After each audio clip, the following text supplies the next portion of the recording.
bathrooms. Yes, Chris.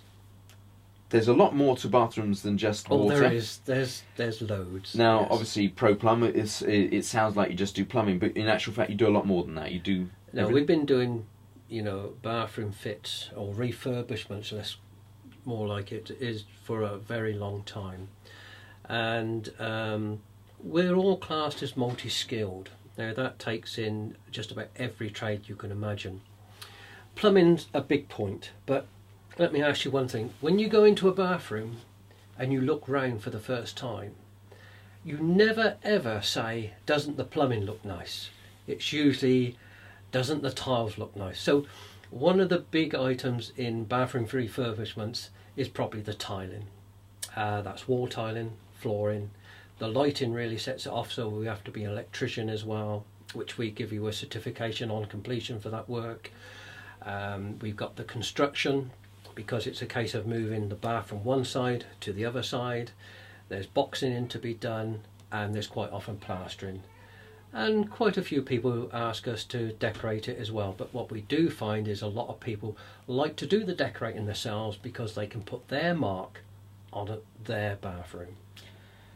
But when it comes to a bathroom, it's not just about plumbing, you do the whole lot. We do the whole lot, right down to the nitty-gritty of even getting your bathroom window replaced if necessary.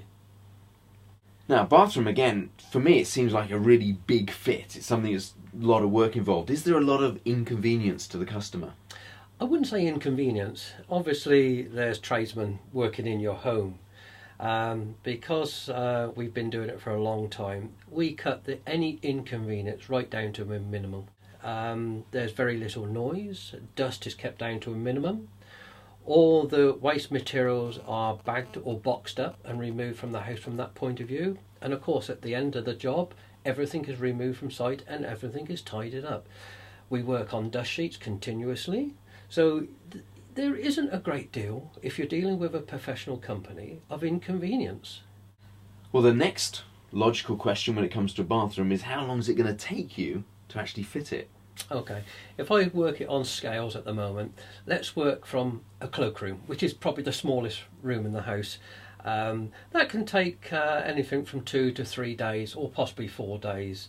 If you're working on a bathroom, then that would take somewhere in the region of 5 working days to 8 working days, something like that. En-suites are very similar.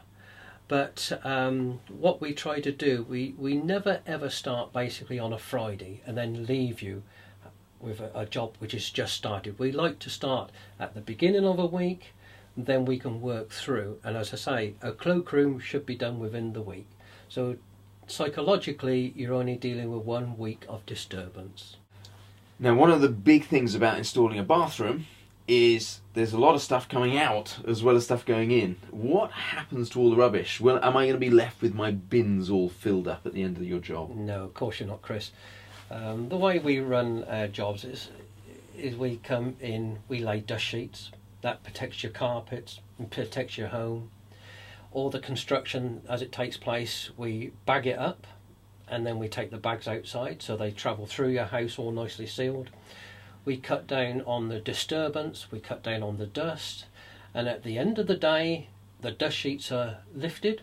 If there's any dust associated with that at the time, we'll hoover it up for you. We generally look after your home as though it's our home.